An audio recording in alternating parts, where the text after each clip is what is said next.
right, thank you for joining us at erictology.net. I have Mark Gravel and Eric Bissell again, and we are going to be talking about the 12 tribes of Israel in Genesis 49, and Eric's going to expand on that. And then we also wanted to spend some time talking about what's coming on the land, what we're seeing throughout the world right now, fear and stuff. And as we were talking before we started recording, it seems to me very similar to the report of giants being in the land and the fear that prevented Israel from going into the land and caused them to walk around the desert for 40 years.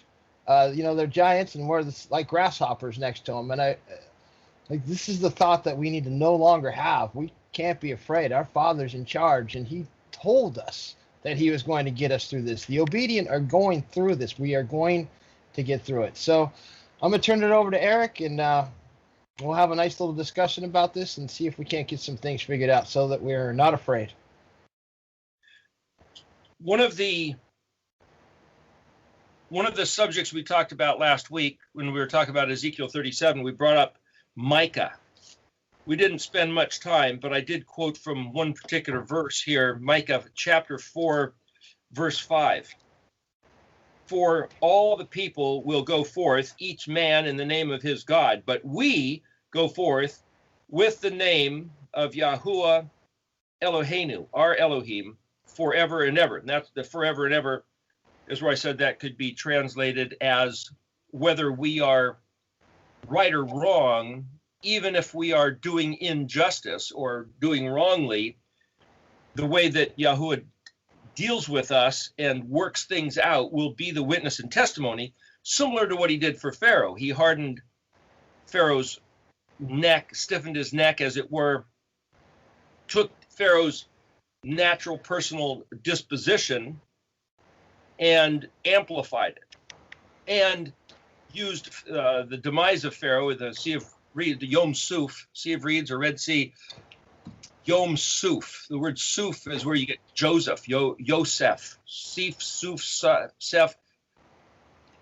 sword to suck up like a straw, like soup, sofa to gather. It's all the same word, Yom Suf, where that's where the peoples were gathered, and Yahuwah cut the sea in half with a sword and let it part for Israel to walk through.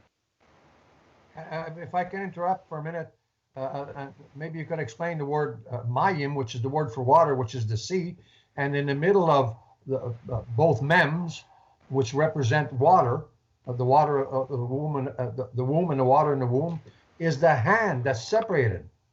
So in the word itself, it shows you that He will separate the water. Anyways, go ahead. Yeah, so I'll draw a picture here. Mem, Yod, Mem. This letter up on top is a Mem, and that lower letter is a Mem, and this is the hand in the middle, the Yod, the strong hand, the working hand. So the interesting thing, that's the word water, Mayim, Mem, Yod, Mem, or M-Y-M, M-I-M, Mayim. So anyway, the interesting thing about that word is on day 2 of Genesis 1, week of creation. You know, the story of creation in Genesis 1 never tells us where the water comes from. Day 1, Yehi Or, let there be light, and separating the light from the darkness. Day 2 was separating the water above from the water below. Never tells you where the water came from. It was kind of already there. He doesn't say, and then Elohim created the water. The word for the deep, tehom, said, and darkness was on the face of the deep. And you could say, well, the deep abyss could have been like the water, the depth of the ocean, but deep can mean something else. It can mean the depth of the universe. But nevertheless, this word water, if you write it sideways, we read it, Mayim. But if you put it vertical, you can still read it, Mayim. But there's waters above separated from waters below by this strong hand, which is what Mark's talking about. So the interesting thing, just in the picture of the word water, is 2 areas of water, represented by the mem, separated by a strong hand, or by the working hand, the creator's hand. that's a whole nother conversation. But the way that water works, H2O, hydrogen, two hydrogen atoms with one oxygen, and they're holding a stasis. They're holding a place on an angle. I think it's 104 degrees from center, but this angular separation. There's an attraction and there is a separation. So they're held in this place. So Yahuwah himself separated the waters and he holds them in place. He held the waters in place that the Israelites passed through Yom Suf, going to what we now call Saudi Arabia, holding back the Egyptians. What I'm saying is that within the simple spelling of any word in Hebrew, there's a story to be told. Any word, every word. And the upshot of the whole thing, as Kurt, you made mention of, is where is our inner compass? Where's our inner gyroscope?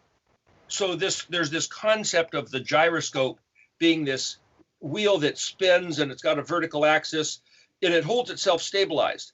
They use them in airplanes to make sure that they're staying on course and they're not, it's the gyroscope spinning, which tells you where you are in space, essentially. Like a compass points to north and tells you where you are on a two-dimensional plane. The gyroscope is for a three-dimensional reference. The letter Kuf is kind of similar to the letter Phi, P-H-I, in Greek. So if you have a circle with a line through it, that's the letter P-H-I, Phi, or Phi in Greek. If you turn it this way, that is one way to draw the letter Kuf in Hebrew. Q, our letter Q, you can see that. That's where we get it. One way to draw it is the sun on the horizon, or almost a picture of the sun on the horizon with a reflection of the sun in the water. That's letter Kuf. Different ways to draw the letter Kuf. But the whole idea is if you draw it like the letter Phi, it looks like the gyroscope. The word spelled Kuf Vav. Vav is the masculine suffix. Hey is the feminine suffix. So being the suffix, Yod would be a personal, meaning my, but Kuf Vav, it basically, the Vav just qualifies what the Kuf is doing. So essentially the word hope, H-O-P-E, there's a couple, 2-3 different words for hope in Hebrew, at least 3 different ones, but the word Kuf Vav, where you get the word Tikva, because the Vav sounds like a V in the word Tikva instead of a U, but it's just the letter Kuf by itself with the Vav suffix. So to picture the Vav by itself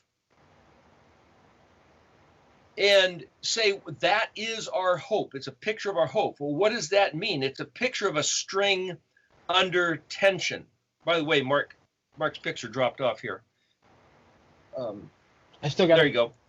So the thing is to have a hope or an expectation, like a string under tension, like a tight rope that some gymnast is walking on, an acrobatist, circus performer dancing on the wire, as it were, or a guitar string tightened up so that it plays a certain note if you pluck it.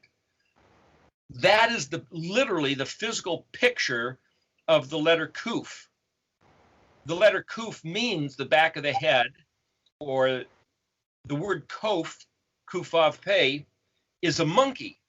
And so you could say, well, what does a monkey have to do with the back of the head or have to do with a guitar string under tension? It also, being the back of the head, means when you're walking past someone, you see their face and then you see their side and then you see the back of their head as they walk away. So the thing that follows you, the last thing that remains like a lingering reputation, is the back of your head. So when Moshe said to Yahweh Elohim, he said, show me your glory. And Yahuwah said, you can't see my face, but I'll show you my backside. So we talked about that last week. He put coffee on Moshe. gave Moshe a cup of coffee to drink, as it were, right? Keep him awake. Let him see his backside. That was the joke. Anyway, so the idea is we can see where Yahuwah has been, but we can't see what he's about to do unless he tells us, like in the prophetic reading of the Aleph-Bet, or he gave cryptic innuendos, inferences, but you don't know what to do with these cryptic things until after it's happened. You go, oh, I get it. So you look all through the Old Testament of the Bible and you say, where does he ever talk about a Messiah? Well, he doesn't. David makes some vague mention of a Messiah, and people say, oh, you look in the Garden of Eden and he talks about this Messiah. No, he never uses the words. He does say something to Eve about your seed and the serpent's seed, but he never says, oh, there's a Messiah who's going to come and do this and that. But after Yeshua rose from the dead, he's walking on the road to Emmaus, meets up with a couple other guys, and he says, hey, what's up? They said, what? Gosh, are you the only new guy in town? You don't know what's been going on? He said, tell me. So they talked to him about the crucifixion and the burial of their friend, Yeshua. And then he proceeds to bring up subjects from Genesis all the way through, we might say through Malachi, through Second Chronicles. The order of the books in the Hebrew, what we would call the Tanakh or the Old Testament, is in a slightly different order than the Christian Bible. So the last book would be Second Chronicles, not Malachi in the Hebrew. But the point is, he talks to him about all these things and says, look, here's the picture, how it was foretold. It's like, oh, didn't see that. Didn't make that connection. It's like, okay, well, there's connections to be made, but you can't see them until after it's happened. And then you say, oh, well, he loaded the deck. He set it up, but we can't see it. That's a picture of the back of the head. That's a picture saying he has certainly got it figured out. He is going to work it out, but we don't know and we can't see. And one of the biggest things Yahweh tells his people Israel do not do, have nothing to do, is with diviners, soothsayers, people who consult the crystal ball, the Obyadini, and fortune tellers, witches, sorcerers. Yahweh gets all over his people numerous times all through the text. Do not permit those people to live. Now that means both do not permit them to live in your midst, as well as don't even have them on the face of the earth. I'm not suggesting we go eliminate them, but that's what the scripture says for the people of Israel. What I'm saying is Yahuwah, not only does he hate that, he tells us have nothing to do with that. So what we're about to talk about here and looking at the 12 tribes almost starts to get into that territory. But I'm suggesting that, well, if Yahweh gave us something and gives his insights about it, and it's all about him and his words and his Mashiach and his Torah to us being his people, then that's still fair territory. But for us to try to say, let's consult some dead spirits, that's called necromancy, necro meaning from that which is dead, or conjuring up ancient ancestors, or conjuring up spirits from the astral plane of other places in the universe. I believe that Yahweh is 100% against that and wants us to have nothing to do with it. And if we, as his people, have anything to do with it, we're going to get ourselves into such big trouble, we'll wish we had never even thought of the subject, which is why people stay away from the stars, astrology, and reading omens or tea leaves or whatever it might be. Reading into smoke or reading into people who get into the fortune telling business read into all kinds of things. And that is not what this is, just for the record. But to say, okay, what did he give us? He gave us his word. So then we look at his words to say, like there's a great verse. Let me just set up this whole thing by saying, if you listen to the news, it's tantalizing, entertaining, and nerve-wracking. And you realize that there's an agenda behind corporate media. They're all run by the same people. Very interesting video I've seen a number of times. People have made them. is that you might say, gee, I like this news station compared to that one. I like this news anchor on TV instead of the other channel. And I like the way they report. But then you'll get different people in different cities. And it's like, well, gee, I wonder who's getting what news. I mean, in America, does every city get different news depending on who's giving the news? And people have put up on the screen, I saw it again the other day as well as months ago, where you'll have 100 different news anchors saying the exact same words, the exact same sentences, in the exact same phrasing, just in their voice. And you realize when you're listening to American news media, you are not hearing the voice of the newscaster. Somebody has scripted every word out of their mouth, and they line them up on the screen, 100 different people, and they're all saying the exact same thing at the exact same time in the exact same phrasing. And you realize we're being yanked around. We're being pretty controlled.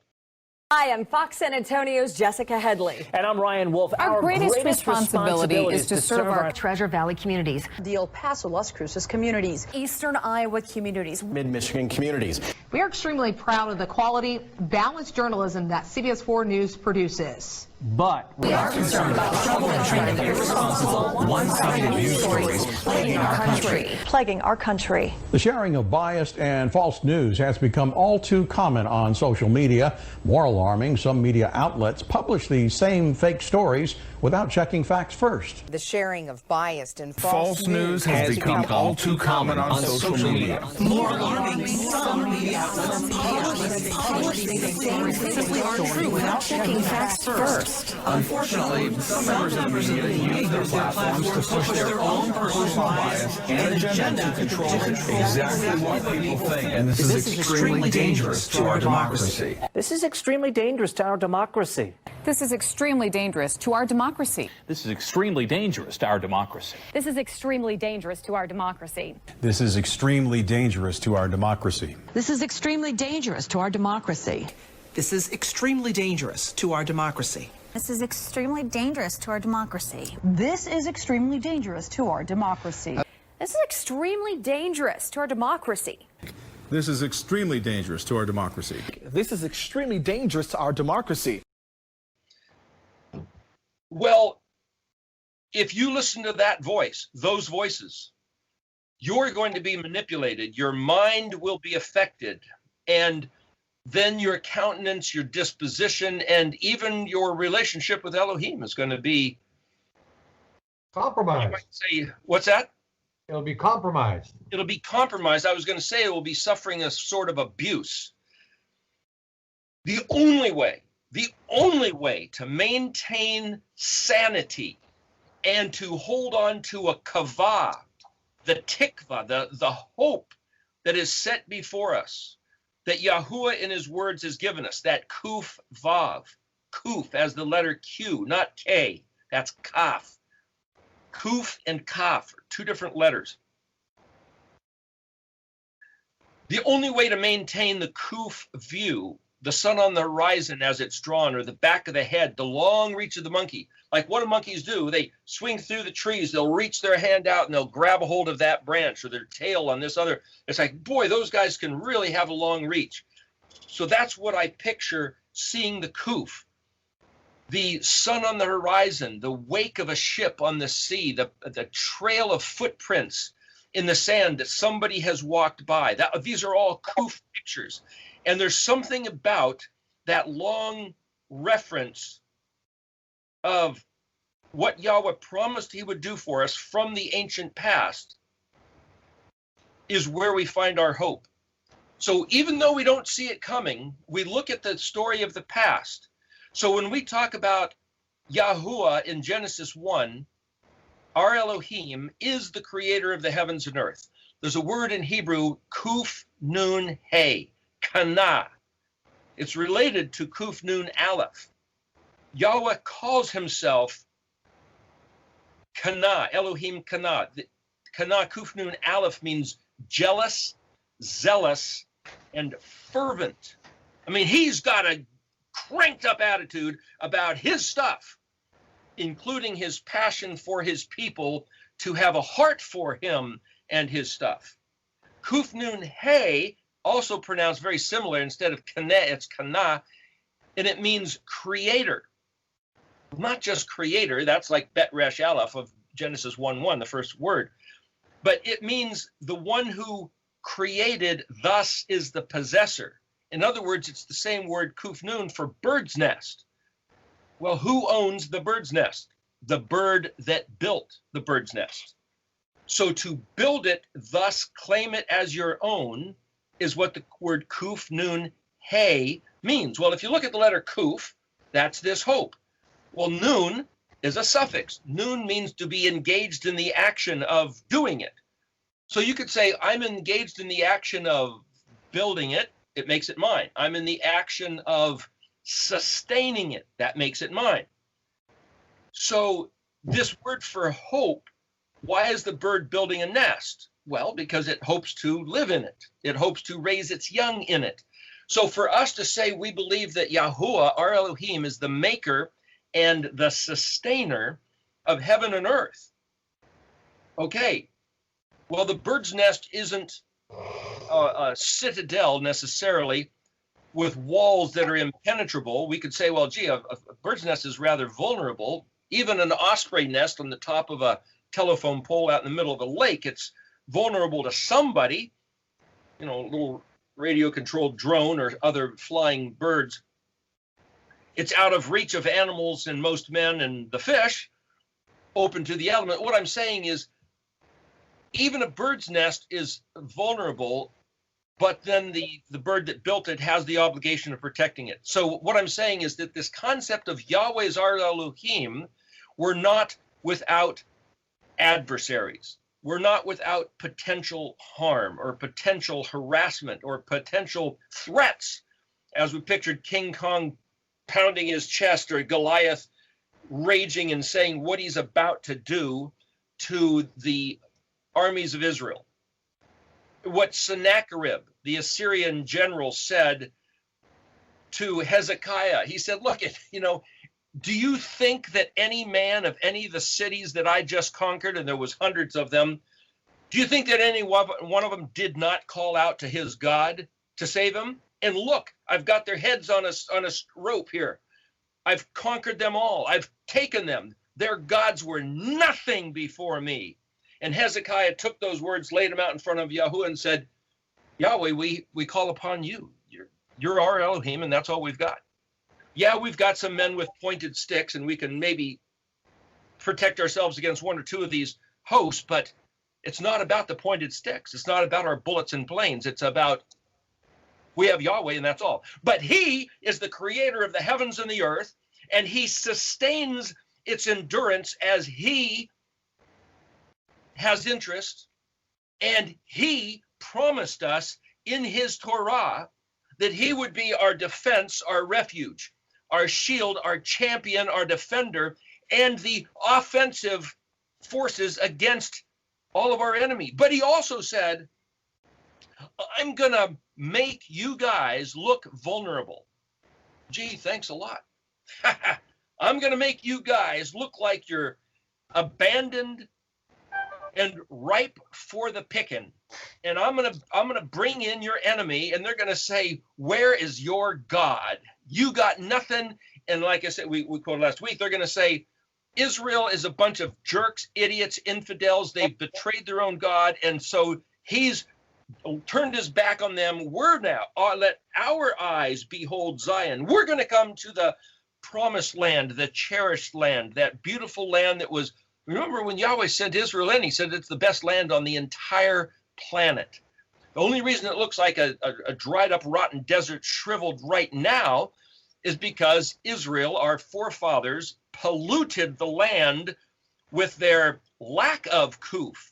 They saw no future, so they turned to idols. They didn't trust Yahuwah. They turned to other idols. They turned to sorcery. They turned to the fortune telling. They turned to the stars, the hosts of heaven. And they brought in such depravity and degradation, Yahweh vomited. He said, the land will vomit you out. So Yahweh scattered, strewn them across the face of the earth. But he said he'd bring them back. And that's in Ezekiel, and it's in Malachi, and it's in probably I think a friend of mine counted 150 chapters where he's talking about this event, which we can get into. But the point is, if we find ourselves like sitting ducks waiting to be slaughtered by an apparent enemy, whether it's the Chinese at this moment, mentioned earlier, Steve Quayle apparently just put up some post that the Chinese are here in America in bunkers, tens of thousands. They just shot an airplane up out of the skies of Maine, shut down an American airplane, and that we dropped some bombs on their bunkers and this and that. And it's like, really? Is this the beginning of a war? Well, you're not going to get certain media voices talking about it. So whether it did happen or not, it could, but I don't know if it has. The point is, if Yahweh's going to bring in enemies to America, is that the same thing as enemies to Israel? I'm not making an equivalency between America and Israel, but we happen to live here, and so it's a concern. But for us to say, listen, it's not about how many airplanes and ships does America have compared to the Chinese or the Russians. The question is, Yahweh is my Elohim. That's it. You look at Zechariah 13:9, and it says Yahweh's going to have 2/3 of this, what apparently reads as the city of Jerusalem, be destroyed. Now, was that a past event or a future event? Maybe both. I don't know. It's a long view. But the only ones that survive, Yahweh says, I will bring them. The word is ba'ash, bet aleph shin, and that the word bet as a prefix means into or through. So you can read it both ways. I'm going to bring them into or through the aleph shin, the fire. Yahweh is going to bring his people into and through the fire and refine them as gold is refined, and tried them the way silver is tried. In other words, you're purging out the dross. You're getting rid of the stuff that doesn't belong there. You're getting rid of the fake religion, the media influence. You're getting rid of the fear and trembling and trepidation, other than the fear and trembling regarding Yahuwah. And apparently Yahweh must do this with us. So if these news events of this morning are not so, they could be. And if they were or weren't, the point is, where do we find our stability, like our inner gyroscope, like a spinning top, the letter Kuf? Where? In the name of Yahuwah Eloheinu, Yahweh our Elohim. And if he says in Zechariah 13:9, the people that come through, the 1/3 that come through Jerusalem, will say these two words, Yahuwah Elohi. Yahweh is my Elohim. Yahuwah is his name. But yet the Jews are not allowed legally to mention it. The Christians don't know anything about it. Ptolemy II, in about 285 BC, having the Septuagint being written, took the name out of the scripture. I believe it's close to 6,000 or 7,000 times. That was 2,300 years ago as of 2015, approximately 2,300 years. Wait a minute, there's a certain number, and I think it's the book of Daniel in scripture talking about a certain problem lasting 2,300 days or years. I made the comment once that it was 2,300 years, or whatever the number was. I mentioned the word years, and somebody says, hey, it says days. No, the point is the word imim, yod mem, which is very similar to the word water. Water's mem, yod mem. Days is yod mem, imim. The word day is yod vav mem. But the translators of Stone's Tanakh in Daniel 12 translate it as years. Other English translation calls the exact same word days. And someone was made some comment that I was polluting the translations and running an agenda with my words that aren't accurate. And it's like, it can look that way. But if you start studying the language and reading the dictionary, you realize words can be translated differently. And the reason why there's so many English translations is because everybody grabs a different word in order to have a publication Copyright, you have to somebody said 20% you have to change. So if everybody else is using days, oh, I'm going to call it years, and it's still a legitimate translation. I'm not doing any funny business. I'm looking at what's there, written in the Hebrew, and saying whether it's days or years, the question is, what is he talking about? And if he says, look at, he's the guy that have built the planet and sustains the planet, that's who I'm trusting. And because he separated the two waters, holding him by a hand, and then I find a parallel story in Exodus where he separated the waters and held them apart with his hand, I can absolutely believe that he did that. And if somebody says, oh, come on, it's a miracle, but that's pretty far-fetched. How much more far-fetched than inventing the whole universe and the earth? And if Yahweh then took the entire elite army, I mean, this is the Pharaoh's best guys. This is his best military force, the horses, the chariots, the soldiers. This was the, like the American Navy SEALs, the Army Rangers, the police SWAT team. I mean, he took his best guys, and they were coming against Israel. He was tired of messing around with these guys, and he brought them, and Yahweh held it with his hand, with his pillar of fire, pillar of smoke, also reminiscent of the two images in the Kuf, the circle and the vertical line. Yahweh separated the peoples of the Pharaoh from the peoples of Israel. That's also a Mem Yod Mem picture. All night, Yahweh held the armies of Pharaoh that they couldn't sweep in and attack the camp of Israel that was sitting there like sitting ducks, unarmed. There was another occasion where Saul and Jonathan this is before David became king. Saul was still king. Samuel was late in showing up for the appointment to offer this sacrifice. So Saul went ahead and offered the sacrifice, that where he got in big trouble and lost his kingship. But at that occasion, as the story goes, I think it's in the book of Samuel, it said that the Israelites had two swords. Saul had one, Jonathan had the other. Two. There was 600 men in the Israelite army. Everybody else was leaving because they said, look, we're done, or there's no chance. We haven't even got a prayer left. We're done. It said the valley was filled to the brim beyond counting of the enemy soldiers, and they were all armed to the teeth. So you got 600 guys with two swords against maybe hundreds of thousands of the armed and equipped with horses and various vehicles, the enemy. What the heck? Well, Jonathan took his armor bearer, and that's where he went up to this one garrison, this lookout post, and he put it before Yahuwah. Well, either you're going to favor us or the enemy. It's one or the other. Let's see what happens here. And the enemy said, come on up here. And he says, well, he took that as the sign. So two guys, Jonathan and his armor bearer, it's like, well, he might have had a couple shields, but there was still only one sword. They took out these guys. Maybe there was a dozen, maybe there was 20, but Yahuwah sent like a wave of panic, like this avalanche, like a rock rolling down the hill. It went down the hillside and hit the camp. And when it hit the camp burst into a frenzy, and everybody in the enemy camp started killing each other. Why? Some sort of panic in their minds, and whatever it was, that's Yahweh our Elohim. Again, separating the two groups of people, the two mems, with his hand. That's the Yod.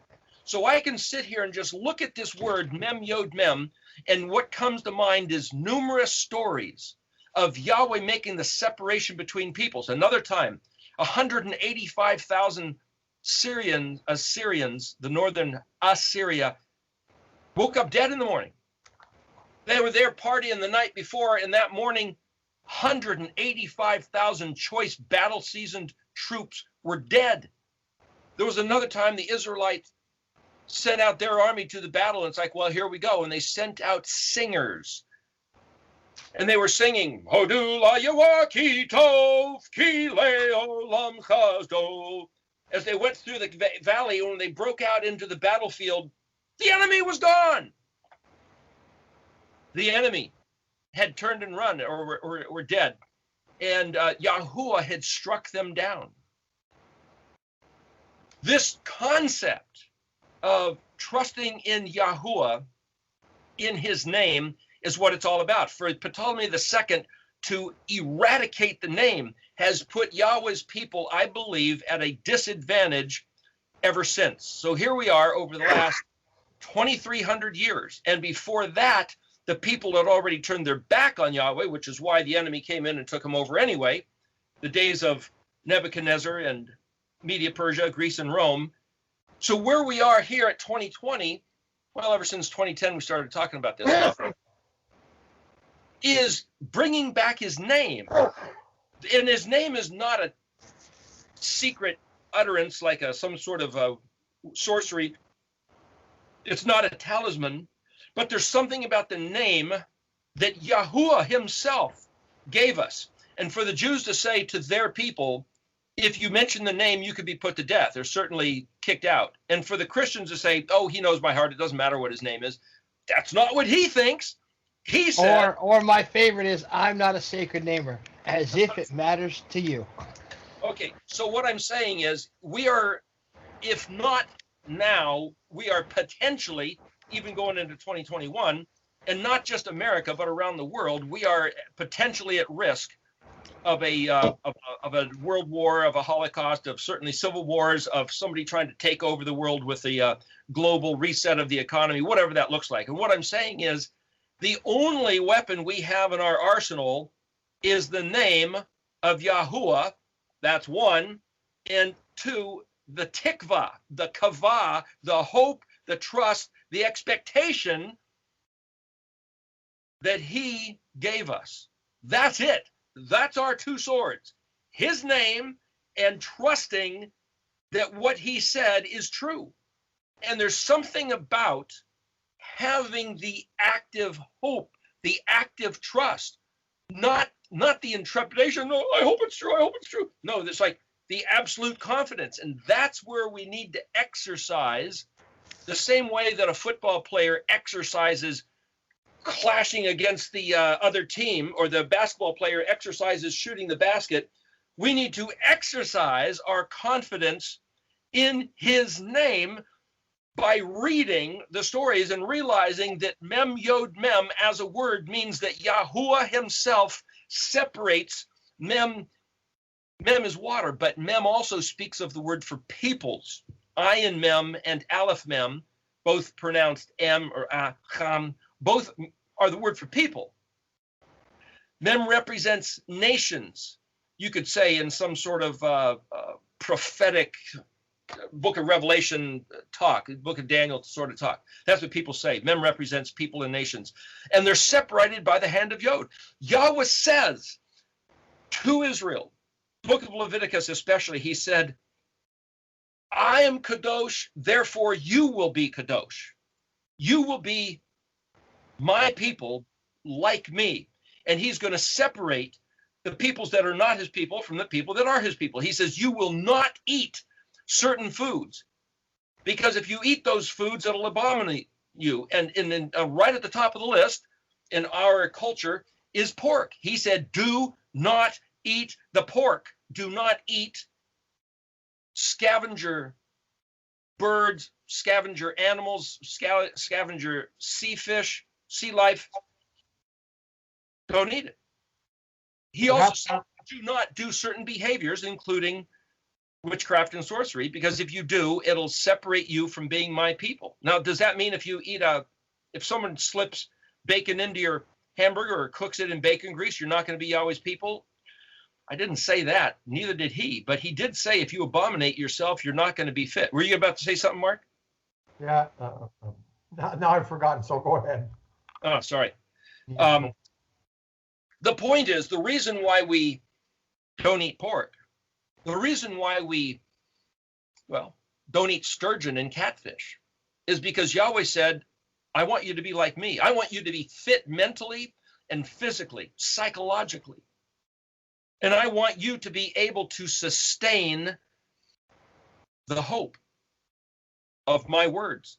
And if there's something in the food that he said, don't even call it food. Don't even consider it food. If there's something in certain products that we can eat, which might affect the way we think, like certain TV shows or news reports or movies or books to read, if there's certain things, ideas in the media, don't eat it. It'll abominate your mind.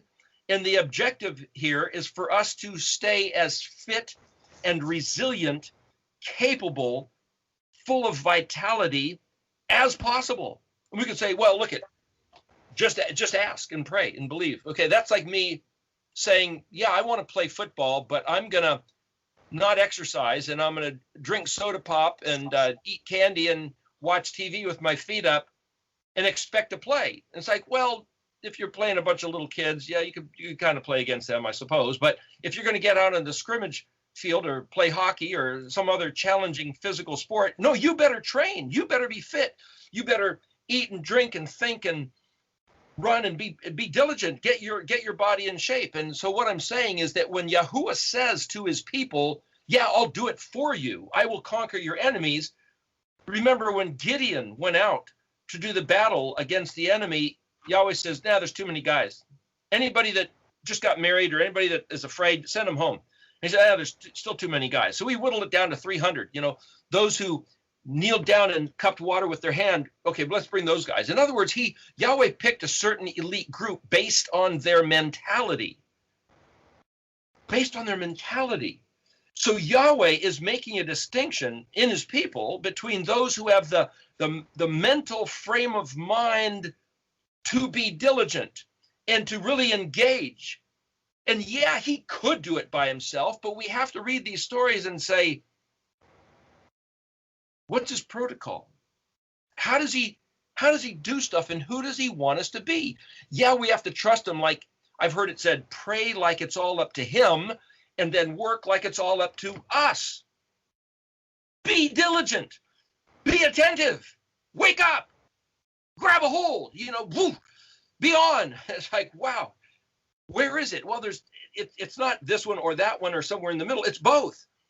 The name of Yahweh and our hope, our expectation, our absolute confidence, we are going to win. That we're going to win. What does that mean? Well, I was about to say earlier, there's this famous verse. You listen to the words of the news and all this stuff, and it's like, it's enough to just, there's this, what I remember hearing as a kid, the Chinese water torture. They're not going to hit you with hammers. They tie you down and they have a single water drop coming from way up above, poof, land on your head. It's one little water drop, but they keep doing it. And I remember hearing a story that they found in some sort of prison, a skull, maybe more than one, but where the water had drop by drop worn away the skin, hit the bone of the skull, worn away the bone, and is hitting the brain material. I mean, every drop was like a sledgehammer coming down until that guy died, whoever that was. Just one drop of water. That little water torture, drop after drop. And if you say, even if those drops were 30 seconds apart or 1 minute apart, man, that thing hits your head and you go, oh gosh, no, you just in dread of the next one coming. Yeah, just one little drop of water. It's like, listen, if we do the things Yahweh said not to do, and if he empowers our enemy, we're done. We got nothing. But fortunately, what we have is the word of Yahweh our Elohim.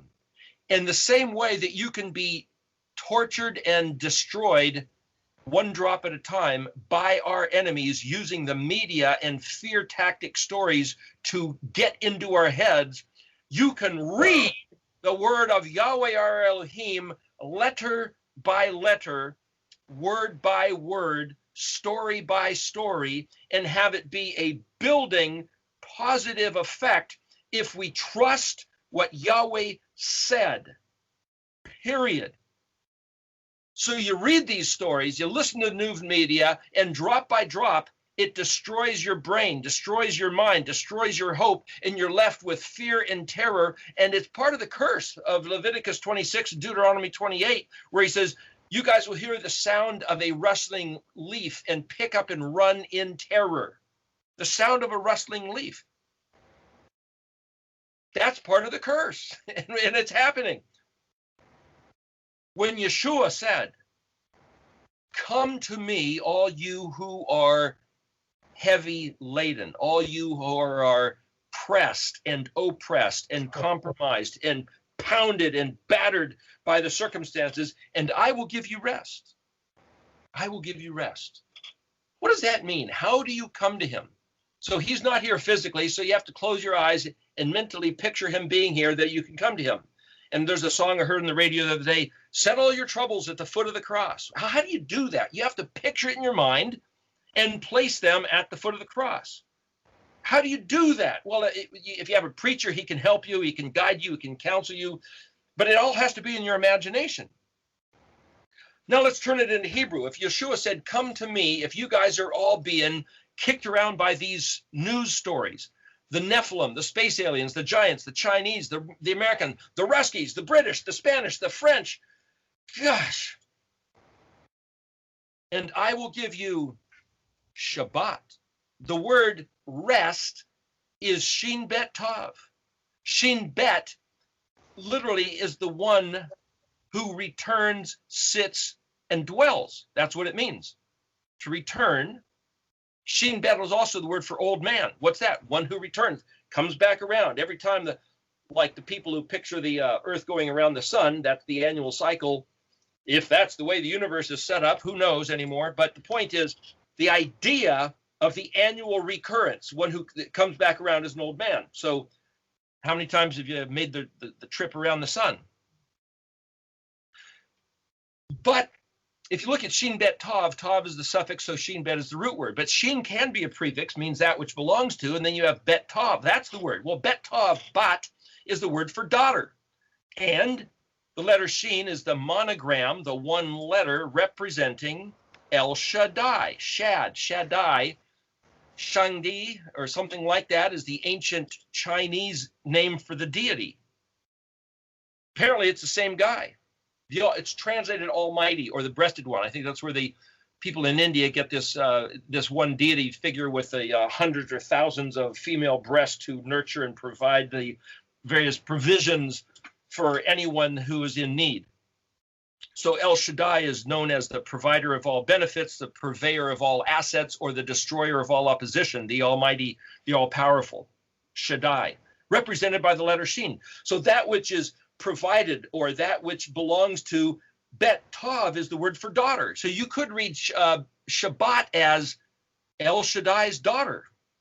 So you could say Shabbat is the provision for El Shaddai's daughter to rest in shalom, in peace. To rest in peace. Yeah, when somebody dies, yeah, rest in peace. It's like finally gets to get a chance. It's like, wait a minute, that's a phrase of Shabbat Shalom, rest in peace. Which is to say, if Yeshua says, is your mind disturbed enough yet?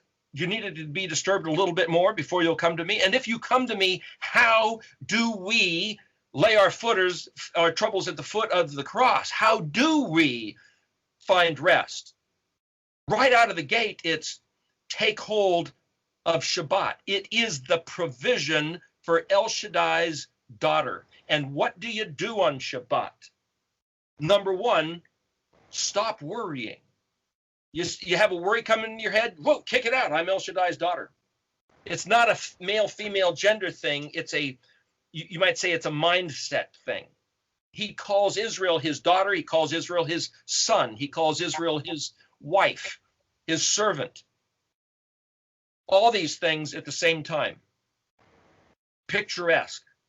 As El Shaddai's daughter, you say, listen, no other voice has any right to tell El Shaddai's daughter to get up and do this for me. No, not on Shabbat. So on Shabbat, take a nap, sit down, stare at the water, go outside and look out the window at the trees, or pet your dog, take the dog for a walk. Do something other than fulfilling somebody else's demand. That seems to be the best thing that he gave us. Study the scripture with a clear mind.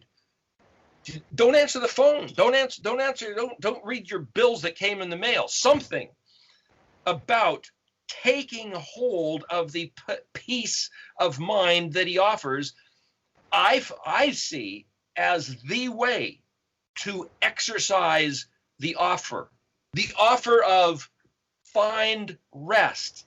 Come to me, all you are heavy laden, and I will give you Shabbat.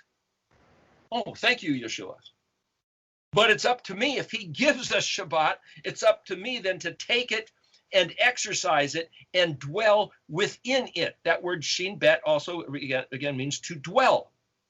Okay, so if I'm going to take hope, this kufav, I need to then read the words of this scripture and take hold of that Shabbat. I need to say, this is where I dwell. This is the nest, that kuf nun, the nest that Yahweh has created out of these words of scripture, this pretty thick book.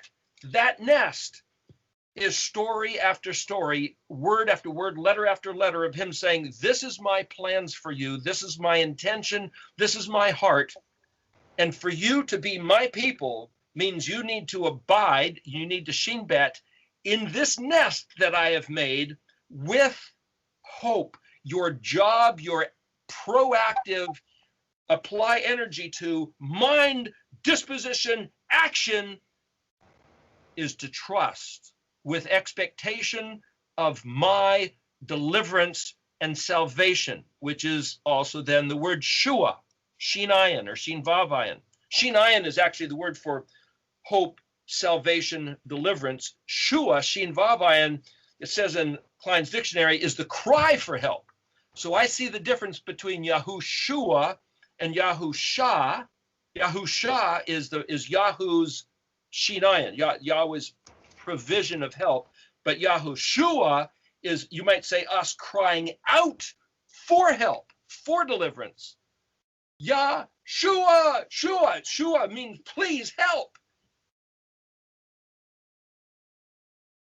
If I'm going to call out to please help, and then I don't see anything getting better, but I see the giants standing up, shaking off the dust and picking up their weapons, gosh, no, I can't read the circumstances. I have to read his words.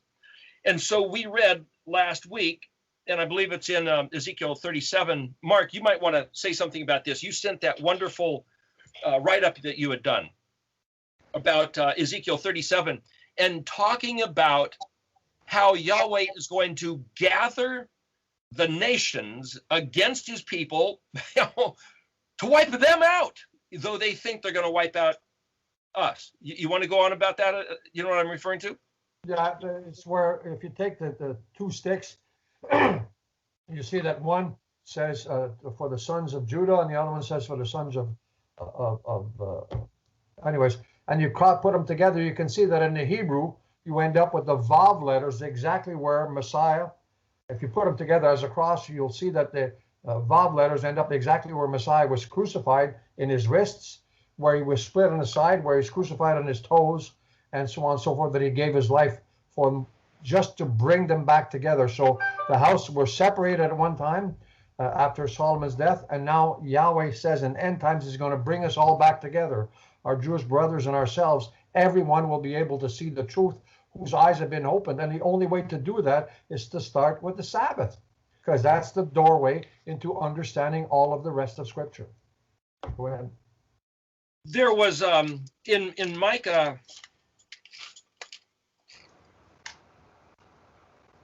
in Micah 5, he's talking about verse 7, and the remnant of Jacob will be among the nations in the midst of many people, like a lion among the animals of the forest, and like a lion's whelp among the flocks of the sheep. When he passes by, tramples and tears apart, there's no rescuer. Your hand, now he's speaking to the people of Jacob, of Israel, your hand will be raised over your enemies, and all your adversaries will be eliminated. Well, that means that Yahweh's provision for his people, for us being his people, is we win.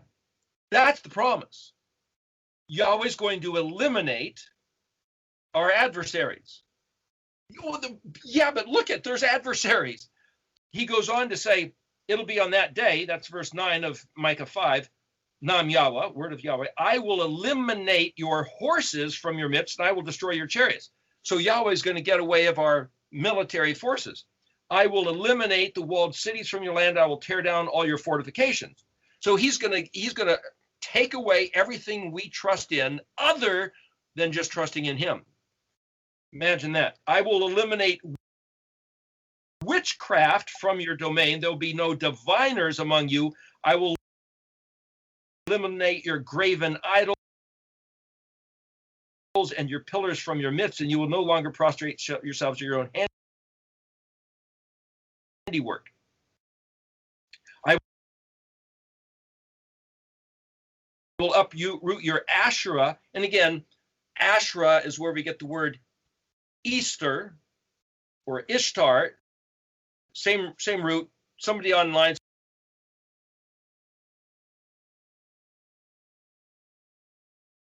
said, no, that's not. It's like, okay, whatever. It's the same phonetics, and some people say it's the exact same word, and some people say it's not. So it's a different matter. I will uproot your Asherah trees from your midst. That's these beautiful trees. Springtime. They're probably I don't know what type of tree they were, but they were trees that people planted to assign evidence of their religious hope for fertility. Anyway, Yahweh says, I will destroy those who hate you, and with anger and furious wrath I will carry out revenge against the nations because they did not listen. So that's the tail end of Micah 5. The idea that Yahweh has put in front of us a hope, a promise that he will be our champion, our refuge. We don't have to trust in our military. We do not have to trust in our politicians or even our priests and pastors and prophets, because they've been lying to us. That's what he says all through these other places too. It's like, well, okay, do we just believe? It's like, well, didn't the Jews believe in the days of the 1940s when Hitler came in? And didn't the Christians and Jews believe in communist Russia and China when those guys were empowered to be torn apart? And so there's always this voice of, yeah, but what about the reality? Oh, yeah, these are nice, fancy words, but what about the reality? Just look at history. So it all depends on which history you read. They say that history is written by the winners. So Yahweh has allowed for at least 2,500, if you go back to the days of David, right after David, Solomon brought in all the worship of all the other deities, catering to he had 1,000 wives and concubines, Solomon did. And he to keep them off his back or to entertain them or to appease them, he let them bring in, they were foreign women, he let them bring in all these other temples and rituals of worshiping other deities other than Yahweh. And that was the beginning of the demise. Right after David was Solomon, and just a few years after Solomon is in, he brought in the demise of the nation of Israel. So that's why I say you can go back almost 3,000 years. That was approximately in 900 BC. So, gosh, going back almost 3,000 years, Israel has been off track. That's assuming that David had them on track, because you read in the Psalms and David's heart and Yahweh really appreciated where he was at. So that's our last compass reading. The last compass reading of proper alignment was about 900 to 1000 BC with David. And before that, the closest it was with Moshe, which was 500 years before. And other than that, it was 500 years before with Abraham. And it's like, where's Yahweh ever going to have his dream come true? Him being our Elohim and we his people. It hasn't happened yet on the face of the earth. So right now, this generation presently, is the best shot that he's ever had with us turning back to the Torah and looking at Yeshua as our model, as the one before us leading the way, and saying, okay, how do we do it? How do we come to you and you give us Shabbat, Yeshua? Show us how to take a hold of this. Okay, so in Ezekiel 37, with bringing everybody back, it goes on to say, like verse 21, thus says Yahweh Elohim, behold, I am taking the children of Israel from among the nations to which they have gone. I will gather them from all around. I will bring them to their soil. I will make them into one nation in the land upon the mountains of Israel, and one king will be a king for them. They will no longer be two nations. They will no longer be divided into two kingdoms ever again. So that's not that he's going to bring them back. See, you're one nation. Okay, end of the world. It's like, it looks like there's an endurance, a time in front of us. So this idea that where we are right now is just getting equipped, just getting our uniform on. We're just, Mark, you were a coach for a hockey team, and Yes. you wait all week, all month for this one game. I mean, tell us what before you have to leave, the mind that you try to get in your team players as they're coming onto the ice, which is about where we are right now. Could you give us the pep talk? Sure. The mindset that I would ask them is that we're a team. There's no I in team, and that whatever happens on the ice, you have to support each other, so that if one gives you a pass and you score a goal, then if the guy didn't go, the guy that scored the goal didn't go over to say thank you to that man, the other guy that passed him the puck, he would sit out a shift. So I try to get the team working together as one rather than individuals. And that's how we were able to win the majority of the games that we played in, because they played as a team and they watched out for each other. So that's the pep talk that I would give them almost before every game. So for the re-emerging of the reconfederation of the 12 tribes of Israel has to be that same picture. Yes. Yahweh himself separated Israel into the 12 tribes. And Yahweh himself said, take 2 sticks in your hand. One is named Hobolim, and it's the brotherhood of the people. Break it.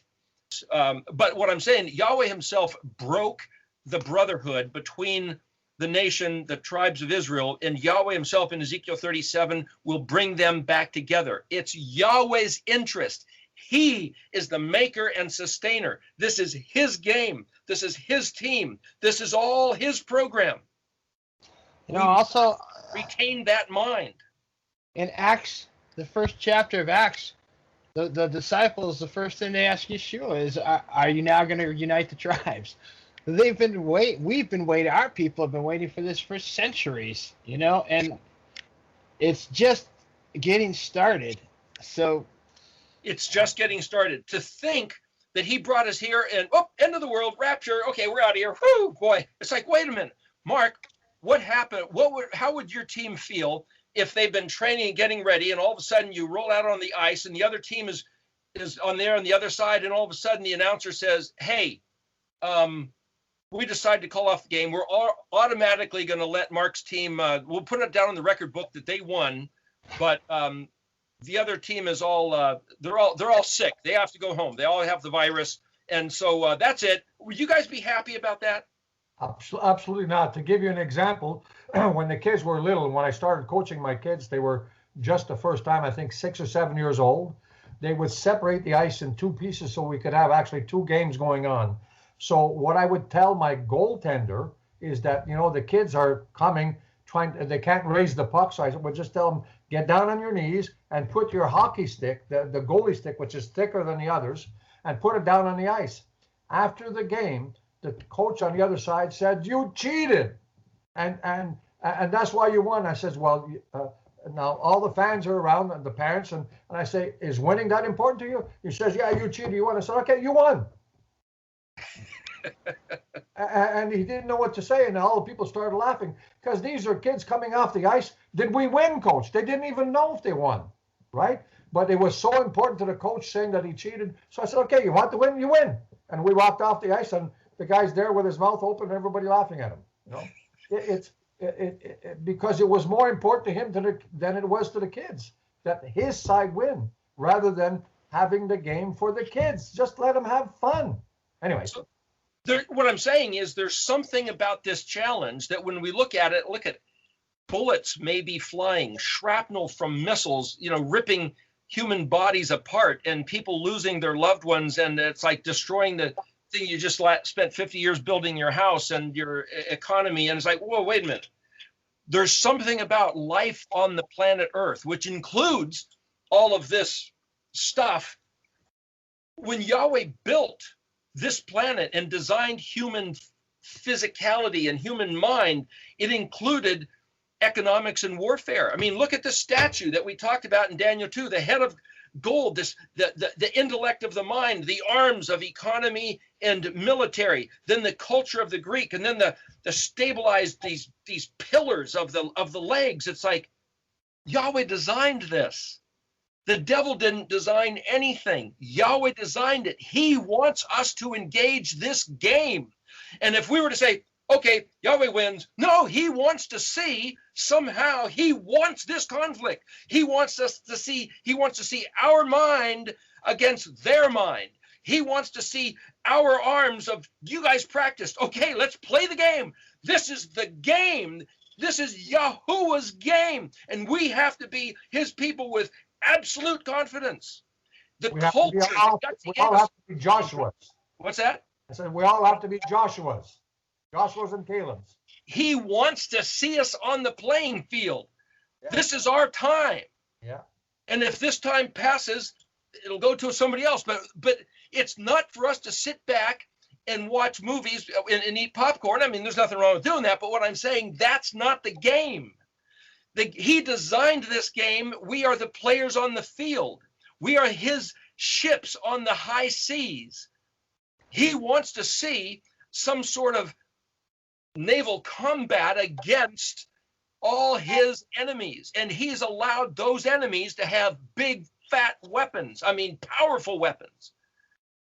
But he didn't give us the weapons. He gave us his name.